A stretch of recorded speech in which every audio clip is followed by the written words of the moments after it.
Good morning friends, मैं पूजा ma'am आपका हार्दिक स्वागत करती हूँ। लास्ट लेक्चर में हमने पढ़ा था रिवीजन 2। उसमें हमने देखा था क्या निराश हुआ जाए, जिसमें हमने देखा था कि क्या देखा था कि हमारे समाज में जो बुराइयां हैं उससे हमें निराश होने की ज़रूरत नहीं है। आज भी हमारे समाज में हर एक के मन में मानवता और सच्चाई अभी भी है। तो ये बात हमने लास्ट लेक्चर में पढ़ी थी। तो आज हम रिवीजन नंबर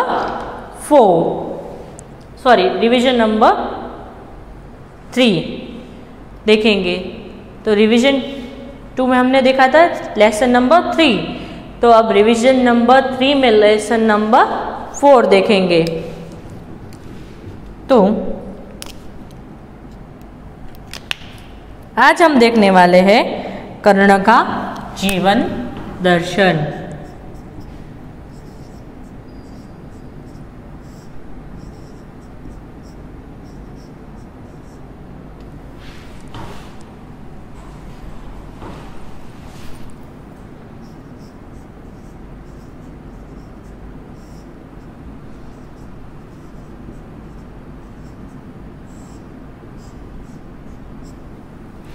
कर्ण का जीवन दर्शन, जिसके लेखक हैं रामधारी सिंह।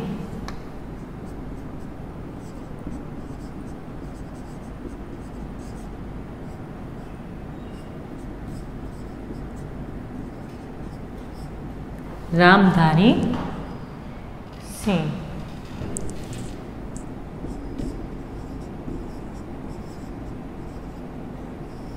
दिनकर और साहित्य प्रकार है खंड काव्य।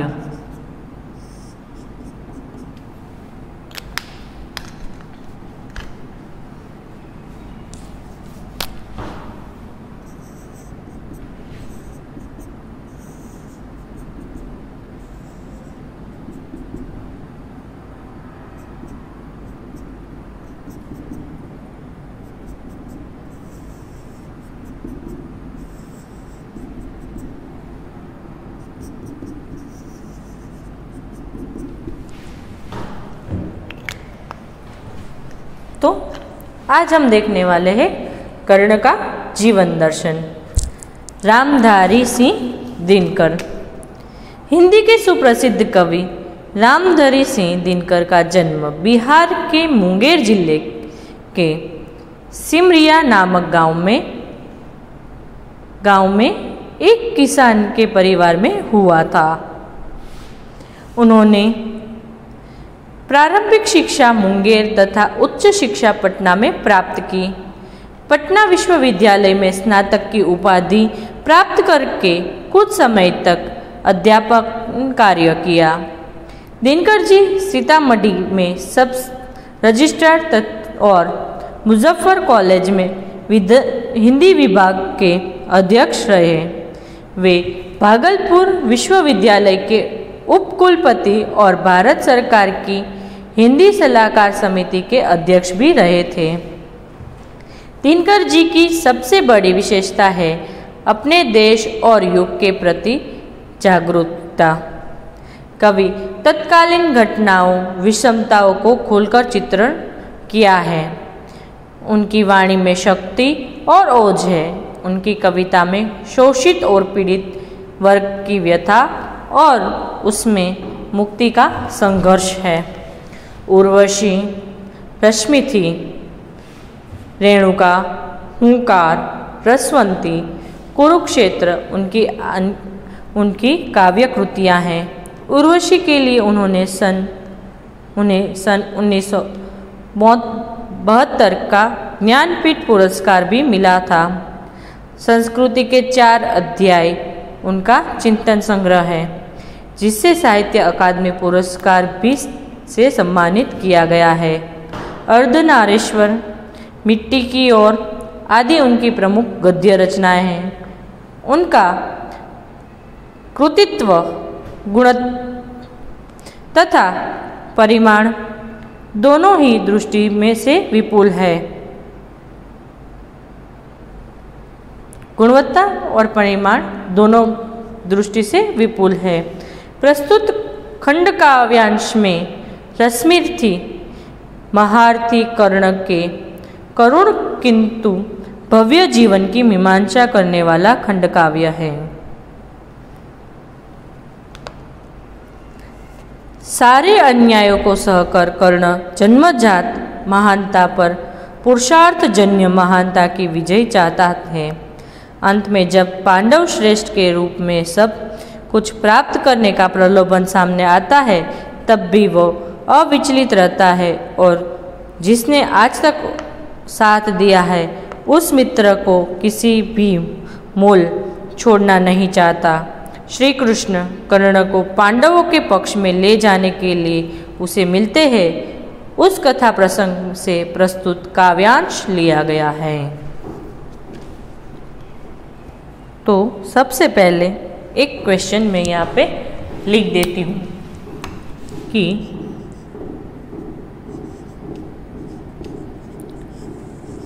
कर्ण का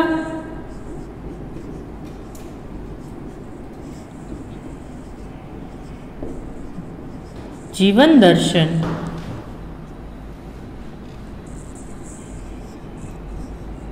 किस पुस्तक में से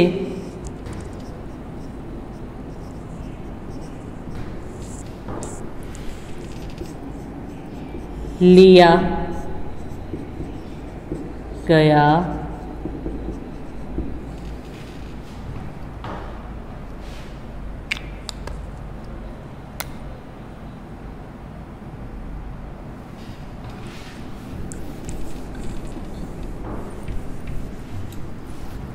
पद्य किस पुस्तक में से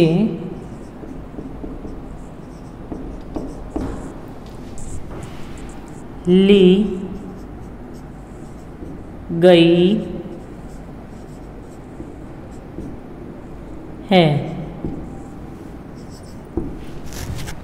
कर्ण का जीवन दर्शन पद्य किस पुस्तक में से ली गई है?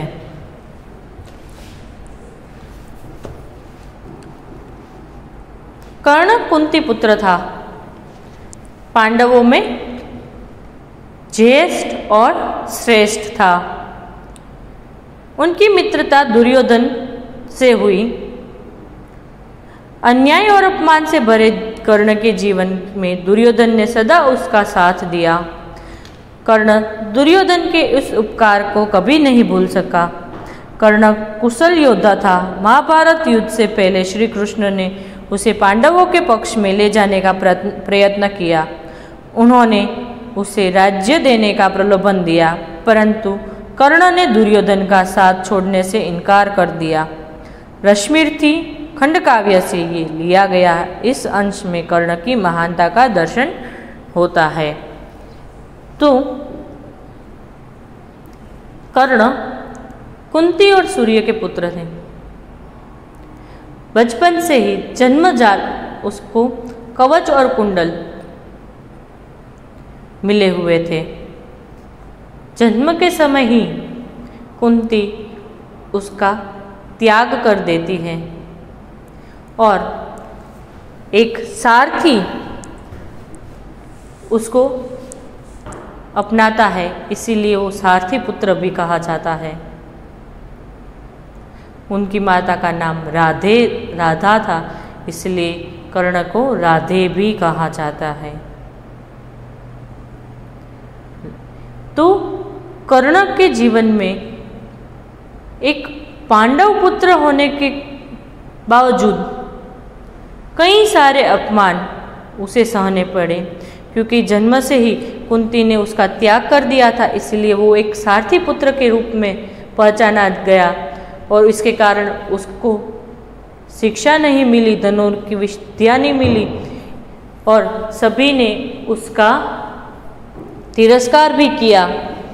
इसके लिए वो बचपन से ही अपमान सहता आया है, तो उसी समय दुर्योधन से उनकी मित्रता हो जाती है और हर बुरे समय में दुर्योधन ने कर्ण का साथ दिया होता है। कर्ण सभी तरह से श्रेष्ठ थे, वो अच्छे धनुर्धारी थे और पांडवों में भी सबसे बड़े पुत्र थे, इसीलिए भी वो सर्वश्रेष्ठ थे। तो यहाँ पे उनकी माता ने त्याग कर दिया था, लेकिन जब महाभारत का युद्ध हुआ तब कृष्ण जाते हैं कर्ण के पास और कर्ण को कहते हैं कि तू, तब उनको पता चलता है कि वो पांडव पुत्र है और ज्येष्ठ पुत्र है। तब कहते हैं कि तू पांडव पुत्र ज्येष्ठ पुत्र है, तो तू पांडवों का साथ दे, तू जो चाहेगा वो तुझे मिलेगा। तब कर्ण कहते हैं कि जब मेरे साथ अन्याय हो रहे थे तब किसी ने मेरा साथ नहीं दिया, अब पता चलता है कि मेरे सामने कोई पांडव भी नहीं टिक सकता, तो आज मेरे सामने आप आ गए मुझे पांडवों के साथ ले जाने के लिए, और दुर्योधन ने हर मेरे बुरे समय में साथ दिया, तो आज आप वो चाहते हैं कि मैं दुर्योधन को छोड़ दूं? ऐसा कभी भी नहीं हो सकता है। कुंती जाकर कहती है कि तू कृष्ण से पहले कुंती जाकर उसको बोलती है कि तू मेरा पुत्र है, तू मेरे पुत्र को, तू अपने भाइयों को मार नहीं सकता। तब कुंती को कर्ण एक वचन देता है कि मैं आपको एक वचन देता हूँ कि आपके 5 पांडव जीवित रहेंगे, किसी भी प्रकार से आपके 5 पांडव जीवित रहेंगे, मेरे सहित या मेरे बिना। तो और जब युद्ध में पता चलता है कि कर्ण पांडवों के साथ नहीं है, दुर्योधन के साथ है, तो अर्जुन इंद्र के पुत्र थे, तो इंद्र ने वेश बदलकर कर्ण के पास कवच कुंडल मांगने आए थे। और हम सब ये जानते ही है कि कर्ण एक दानी थे, तो उसने अपने कवच कुंडल निकाल कर दे दिए थे। और सबको ये भी पता है कि जब तक कर्ण के शरीर पर कवच कुंडल रहेंगे तब तक कोई उसे मार नहीं सकेगा, इसीलिए इंद्र ने भिक्षा में कवच कुंडल ही मांगे और बेझिझक कर्ण ने वो दे दिए थे, जबकि वो पहचान गया था कि यह इंद्र है और वो अपने बच्चे को बचाने के लिए यह सब कुछ कर रहा है। फिर भी कर्ण ने बेझिझक होकर अपने कवच कुंडल दे दिए थे, ये उनकी महानता थी। तो ऐसे ही महानता भरी इस काव्य में हमें आज देखने को मिलेगा। वैभव विलास की चाह नहीं, अपनी कोई परवाह नहीं, बस यही चाहता हूँ केवल दान की देव सरिता निर्मल। करतल से जरती रहे सदा, निर्धन को भरती रहे सदा। तुच्छ है राज्य क्या केशव, पाता क्या नर कर प्राप्त विभव। चिंता प्रभुत अत्य अल्पहास, कुछ चाकचिक्य कुछ क्षण विलास। पर यह भी गवाना है, कुछ साथ नहीं ले जाना है। मुझसे मनुष्य जो होते हैं, कंचन का भार न ढोते हैं। पाते हैं धन बिखराने को, लाते हैं रत्न लुटाने को। जग से न कुछ लेते हैं, दान ही हृदय का देते हैं। प्रसादों के कनभार शिखर, होते कबूतरों के ही घर। महलों में गरुड़ न होते हैं, कंचन पर कभी न सोते हैं। बसता वह कहीं पहाड़ों में, शैलों की फटी दरारों में। होकर समृद्धि सुख को यादीन, मानव होते तप क्षीण। सदा किरीट मणिमय आसन, करते मनुष्य का तेज हरण।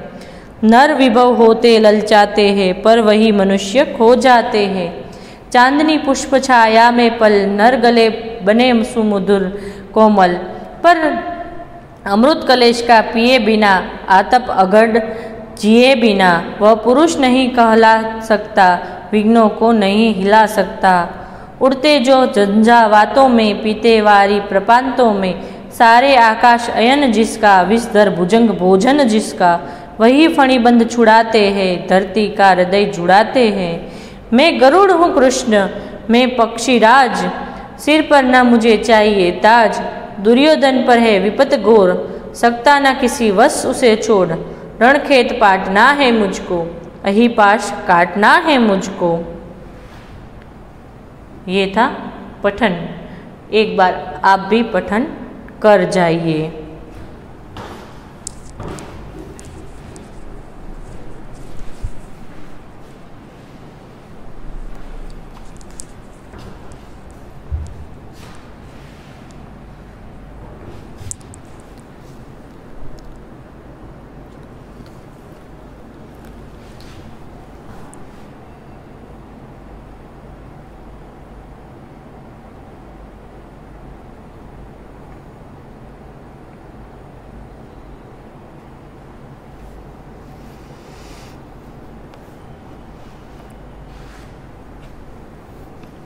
तो इस काव्य में क्या कहा है, हम संक्षिप्त में सबसे पहले देख लेते हैं कि कर्ण दानी है तो उसे संसार के सुख की परवाह नहीं है और उसको अपनी मौत की भी परवाह नहीं है। तो उसको तो यही चाहते हैं कि उसके हाथ से जो दान की सरिता है, जो नदी बहती है, वो हमेशा झरती रहे और गरीबों को सदा वो दान देना चाहते हैं। कर्ण राज्य को तुच्छ और क्षण भर समझता है। राजा बनकर मिलने वाले सुख और समृद्धि को वो सुख और समृद्धि में उसकी रुचि नहीं है।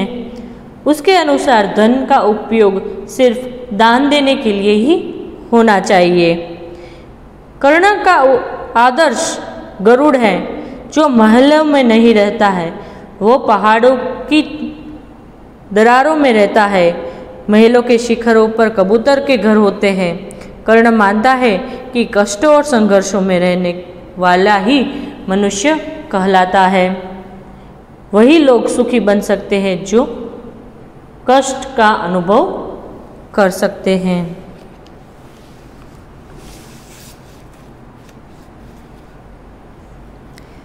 वैभव विलास की चाह नहीं, अपनी कोई परवाह नहीं, बस यही चाहता हूँ केवल दान की देव सरिता निर्मल, करतल से झरती रहे सदा, निर्धन को भरती रहे सदा। तुच्छ है राज्य है केशव, पता क्या नर प्राप्त विभव, चिंता प्रभुत अत्य अल्पहास, कुछ चाकचिक्य कुछ क्षण विलास। तो यहाँ पे क्या करते हैं कि वैभव विलास माने सुख संपत्ति, धन की कोई चाह नहीं, धन दौलत की कोई इच्छा नहीं है, अपनी कोई परवाह नहीं, मुझे कोई परवाह नहीं है, मैं किस हालत में रहूं मुझे ये कुछ परवाह नहीं है। मैं तो बस यही चाहता हूँ कि मेरे हाथ से जो गरीब लोग हैं उसको दान मिलना चाहिए। करतल से झरती रहे सदा, निर्धन को भरती रहे। मेरे हाथ से जो दान दिया जाता है वो गरीबों के काम आए, ऐसे कर्ण चाहता है। तो कर्ण श्री कृष्ण से कहते हैं कि मुझे कोई धन दौलत की और संसार के सुख की इच्छा नहीं है, मुझे कोई उसकी परवाह भी नहीं है, मुझे मेरी मौत की भी परवाह नहीं है। बस मैं यही चाहता हूँ कि मेरे हाथ से गरीबों को सुखी बनाने के लिए मेरे हाथ से दान की नदी बहती ही जाए। तुच्छ है राज्य क्या केशव, पाता क्या नर प्राप्त विभव, चिंता प्रभुत अत्य अल्पहास, कुछ चाकचिक्य कुछ क्षण विलास, पर वह भी गवाना है, कुछ साथ नहीं ले जाना है। अब श्री कृष्ण से कर्ण कहते हैं कि राज्य क्या है, तुच्छ चीज है, मेरे लिए वो कुछ किसी मान्य में नहीं है। अगर धन वैभव पाना है, धन दौलत पाना है, तो इससे क्या होगा, इसके बारे में कहा है कि चिंता प्रभुता, बहुत सारी चिंताएं, अत्यल्प हास, खुशी हमारे जीवन में बहुत कम हो जाती है। कुछ चाकचिक्य, थोड़ी बहुत, कुछ चाकचिक्य माने चमक दमक, शो ऑफ, कुछ क्षण विलास, थोड़ी देर के लिए खुशी, ये सब कुछ गंवाना है, कुछ साथ नहीं ले जाना है। हम खाली हाथ आए थे और खाली हाथ ही हमें जाना है। तो अगर मुझे धन वैभव मिलता है तो ये मेरे कुछ काम का नहीं है। अगर धन वैभव से क्या क्या नुकसानी है, तो कि बहुत सारी चिंताएं, थोड़ी सी खुशी और शो ऑफ थोड़ा सा, और थोड़ी देर के लिए खुशी, हंसी खुशी मिल सकती है, बाकी सब यहाँ पे ही छोड़कर जाना है। मुझसे जो मनुष्य होते हैं कंचन का भार न ढोते हैं, पाते हैं धन बिखराने को, लाते हैं रत्न लुटाने को, जग से न कभी कुछ लेते हैं, दान ही हृदय का देते हैं। इसलिए कहते हैं कि मेरे जैसे जो मनुष्य होते हैं वो कंचन माने सोने का भार नहीं ढोते हैं, माने कि कंचन का भार उससे उठाया नहीं जाता है। पाते हैं धन बिखराने को, लाते हैं रत्न लुटाने को। जो मेरे जैसे लोग हैं वो लोग धन अपने लिए नहीं लाते हैं, जो दूसरों के सुख के लिए ही धन लाते हैं, और जो रत्न है वो गरीब लोगों को बांटने के लिए। जग से न कुछ लेते हैं, दान ही हृदय का देते हैं। कभी किसी के सामने हाथ फैलाते नहीं हैं और सभी को देते रहते हैं। कि मेरे जैसे जो मनुष्य होते हैं उसको सोने का भार नहीं उठाया जा सकता, सुख वैभव का जीवन नहीं बिताते हैं। वे लोगों में बांटने के लिए ही धन की प्राप्ति करते हैं। उनकी बहुमूल्य वस्तुएं लोगों में बांट देने के लिए होती है। वह संसार से कभी कुछ नहीं लेते हैं, अपने हृदय का दान देते ही दुखियों पर दया करते रहते हैं। यहाँ पे कृष्ण को कर्ण कहते हैं, सब कुछ अपने लाइफ के बारे में कहते हैं कि मेरे लिए आप अभी मुझे बोल रहे हो कि मैं आपको हस्तिनापुर का राजा बना दूंगा, आप जो चाहिए वो आपको मिल जाएगा, लेकिन ये मेरे कुछ काम के नहीं हैं।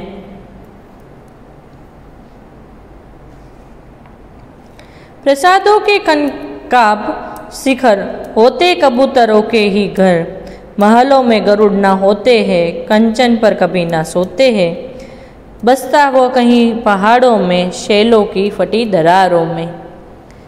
अभी अपने आप को कर्ण, गरुड़ की तरह बताते हैं। वो कहते हैं कि मैं पक्षियों का राजा गरुड़ हूँ। जो कबूतर होते हैं वो महलों के छत पर रहते हैं, सोने पर सोते हैं, लेकिन जो मेरे जैसे गरुड़ होते हैं वो कभी भी सोने पर सोते नहीं हैं, वो कभी भी महलों में नहीं रहते हैं। गरुड़ जो रहते हैं वो है पहाड़ों की फटी दरारों में रहते हैं। तो मेरे जैसे लोग हैं वो कभी भी सुख समृद्धि में नहीं मानते हैं, वो कायम ही हमेशा ही अपनी खुशी के लिए कार्य करते रहते हैं, थोड़े से ही सुख में सुखी हो जाते हैं। सोने जैसी चमक दमकने वाले राजमहलों की चोटियों पर कबूतरों के ही घर बनते हैं। गरुड़ पक्षी कभी महल में नहीं होते हैं, वो सुवर्ण के बिछोने पर नहीं सोते। उनका निवास पहाड़ों में होता है, पहाड़ों की फटी दरारों में ही उनके घर बनते हैं। गरुड़ के घर कभी भी हमने कई घरों में देखे हैं? नहीं देखे हैं ना।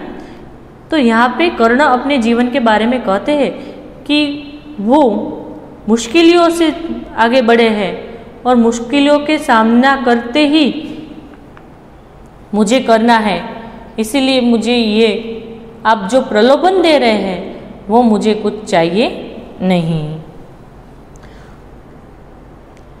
होकर समृद्धि के आधीन मानव होते नित्य तपक्षीण सत्ता किरीट मणिमय आसन करते मनुष्य का तेज हरण नर विभव हुए तू ललचाते हैं पर वही मनुष्य खो जाते हैं।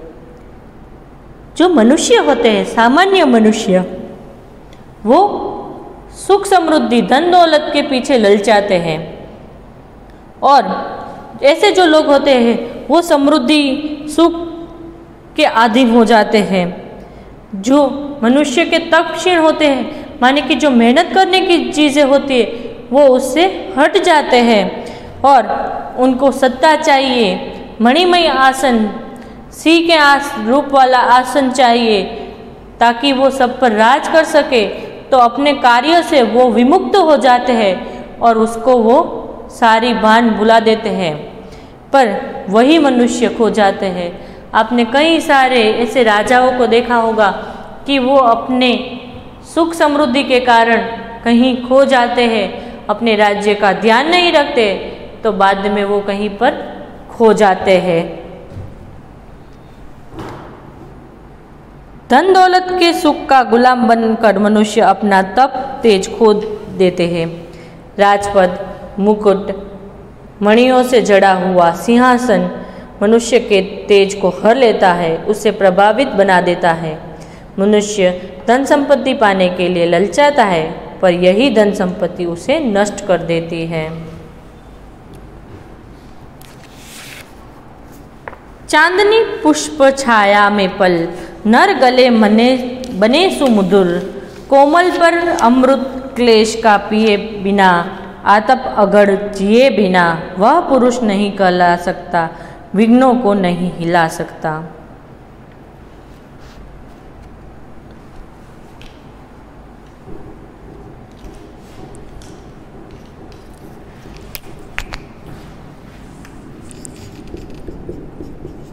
कौन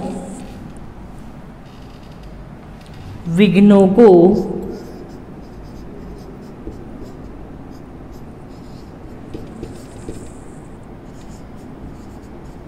नहीं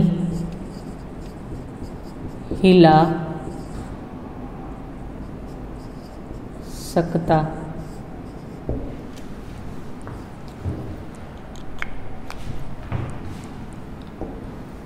कौन विघ्नों को नहीं हिला सकता?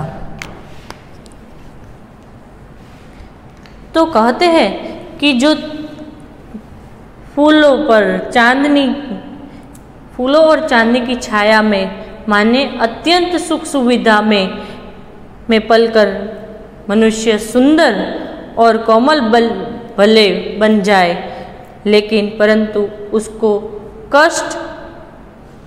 कष्टों का अमृत पिए बिना धूप छाँव आंधी सहे बिना वो पुरुष कहला नहीं सकता और वो विघ्नों को पार नहीं कर सकता।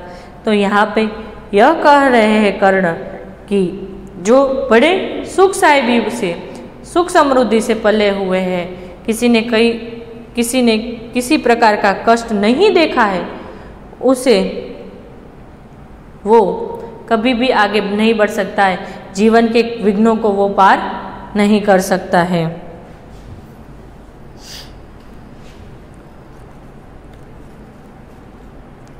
उड़ते हैं जो झंझावातों में पीते वारी प्रपांतों में सारा आकाश अयन जिसका विषधर भुजंग भोजन जिसका वे फणी बंद छुड़ाते हैं धरती का हृदय जुड़ाते हैं। तो यहाँ पे क्या कहा है कि जो आंधी तूफानों में उड़ते हैं, जो झरनों का पानी प्रपांतों माने झरनों का पानी पीते हैं, जो सारा आकाश घर जिसका है और विषधर भुजंग माने सांप जिसका भोजन है, वे ऐसे गरुड़ ही सांप के बंधन से छुटकारा दिला देते हैं और धरती का हृदय शीतलता देता है। तो अपने आप को यहाँ पे फणीबंध से छुड़ाते हैं। माने कहते हैं कि मैं एक गरुड़ हूँ, मैंने मुश्किलों का सामना किया हुआ है, इसीलिए मुझे ये प्रलोभन नहीं चाहिए। आप कहते हैं तो ऐसे मनुष्य नहीं कहलाते जो सुख साहिबी में अपना जीवन बिताते हैं। मैंने कभी भी अपना सुख साहिबी में जीवन नहीं बिताया। जिस तरह गरुड़ भी पूरा आकाश जिसका घर है और वो झरनों का पानी पीता है, कभी भी आंधी तूफान हमारे लाइफ में भी कर्ण कहता है कि मेरी लाइफ में भी आंधी तूफान आए तो मैं डरता नहीं हूँ, उसका सामना करता हूँ। जिस तरह से गरुड़ आंधी तूफानों का सामना करता है, मैं भी उसका सामना करता हूँ। पूरा आकाश मेरा घर है और विषधर भुजंग जिसका, भोजन जिसका, तो जिस तरह से गरुड़ विषधारी सांप का भी भोजन करता है और गरुड़ ही अगर सांप ने बंधन कर दिया हो तो उसे छुड़ा सकता है, इसी तरह मैं भी ऐसे जो सारे मोह माया है, ऐसे बंधन है, उसे मैं छुड़ा सकता हूँ। मैं किसी भी लालच प्रलोभन में नहीं आ सकता हूँ। मैं गरुड़ हूँ कृष्ण, मैं पक्षीराज, सिर पर न चाहिए मुझे ताज। दुर्योधन पर है विपत घोर, सकता न किसी विष उसे छोड़। रणखेत पाटना है मुझको, यही पास काटना है मुझको।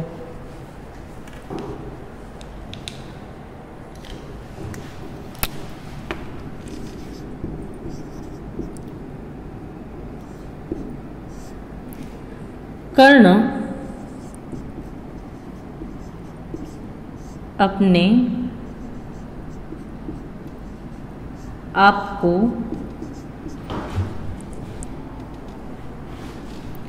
किसके साथ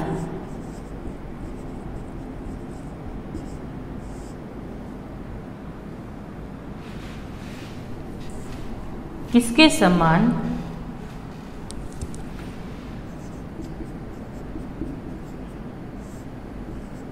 मानते, कर्ण अपने आप को किसके समान मानते हैं?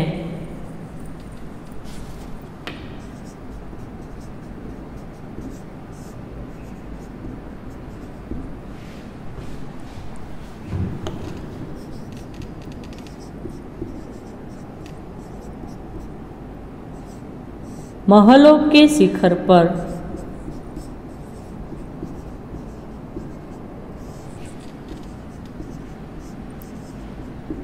कौन रहते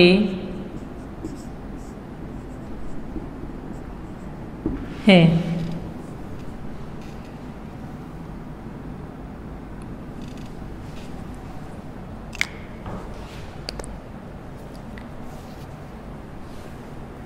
तो यहाँ पे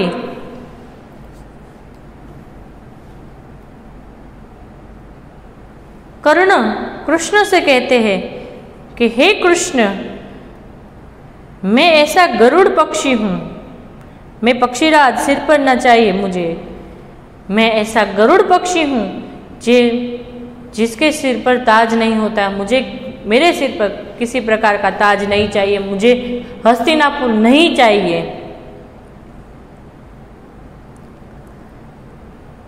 दुर्योधन पर विपद घोर, जो मेरा मित्र है दुर्योधन, उस पर आज संकट आया है, विपदा आई है, तो मैं उसे किसी प्रकार से उसे अकेला नहीं छोड़ सकता, क्योंकि उसने मेरे बुरे समय में उसने मेरा साथ दिया है। तो मैं आज उसके बुरे समय में उसका साथ नहीं छोड़ सकता। इसे कहते हैं सच्ची मित्रता, कि हमारे बुरे समय में जो हमारे साथ रहता है वही हमारा सच्चा मित्र कहलाता है। तो दुर्योधन ने भी कर्ण के बुरे समय में उसका साथ दिया था, तो आज कर्ण की बारी है। इसीलिए कर्ण कहता है कि दुर्योधन पर भारी संकट है, तो मैं उसे किसी वश उसे छोड़ नहीं सकता। आप मुझे किसी भी प्रकार का प्रलोभन दे दो, लेकिन मुझे वो प्रलोभन नहीं चाहिए और मैं दुर्योधन का साथ नहीं छोड़ूंगा। रणखेत पाटना है मुझको, अहिपाश काटना है मुझको। मुझे युद्ध क्षेत्र में उतरना ही होगा। मुझे रण क्षेत्र में आपके सामने, पांडवों के सामने लड़ना ही होगा, क्योंकि दुर्योधन पर संकट आ गया है। तो उसका साथ देकर मेरी मित्रता का मुझे प्रमाण देना है, क्योंकि कर्ण भी जानता था कि ये अयोग्य है कौरव और पांडवों के बीच में। उसको पता ही था कि दुर्योधन हारने वाला था, फिर भी अपनी मित्रता की सच्चाई देने के लिए वो कर्ण दुर्योधन के साथ रहता है और अपनी मित्रता साबित करता है कि दुर्योधन उसके बुरे समय में साथ दिया था, तो कर्ण ने भी अंत तक दुर्योधन का साथ दिया। इसीलिए कृष्ण से कहते हैं कि युद्ध भूमि में मुझे उतरना ही होगा और दुर्योधन के नागपाश को काटना है। कि पांडवों ने जो सांप जिस तरह से लिपट जाता है किसी वस्तु को मारने के लिए, तो दुर्योधन के आसपास ही पांडवों का घेरा हो गया है। तो वो नागपाश जिस तरह से गरुड़ छुड़वाता है, उसी तरह मैं एक गरुड़ बनकर दुर्योधन के नागपाश को मैं छुड़वा दूंगा। तो यहाँ तक एक अंश लिया गया हुआ है, खंड काव्य का अंश लिया गया हुआ है। तो यहाँ पे बताया गया है कि किस तरह से कि कर्ण और दुर्योधन की मित्रता और कर्ण की महानता के बारे में यहाँ पे बताया गया है कि अपने मित्र भाव से वो किस प्रकार से अचल रहता है, कि वो किसी के सामने नहीं झुकता है, प्रलोभन के सामने नहीं झुकता है। तो यहाँ पे कर्ण की महानता दिखाई दे रही है।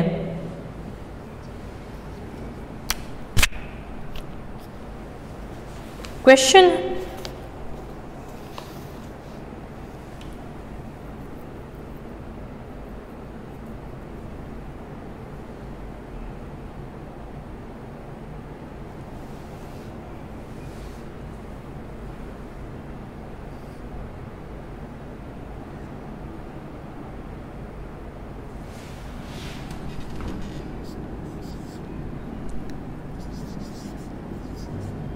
धन दौलत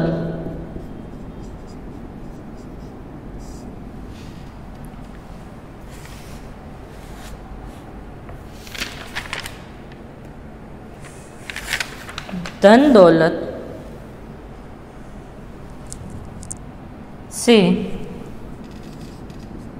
दौलत से ललचाते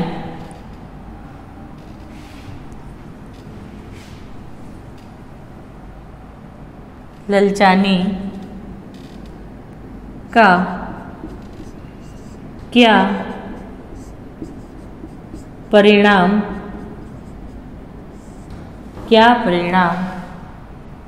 होता है।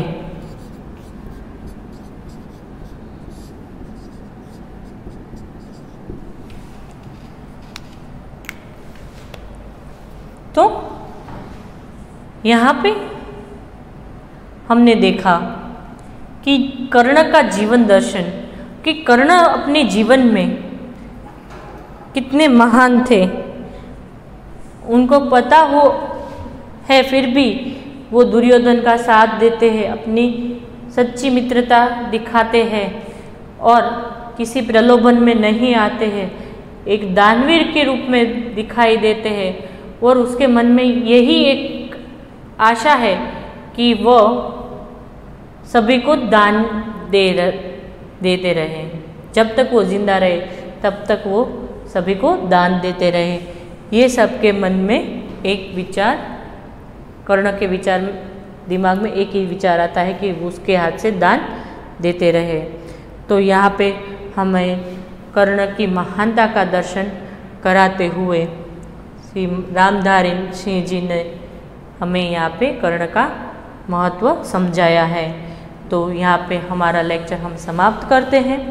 नेक्स्ट लेक्चर में हम रिवीजन 4 देखेंगे और चैप्टर नंबर 5। तो तब तक के लिए goodbye, have a nice day and take care.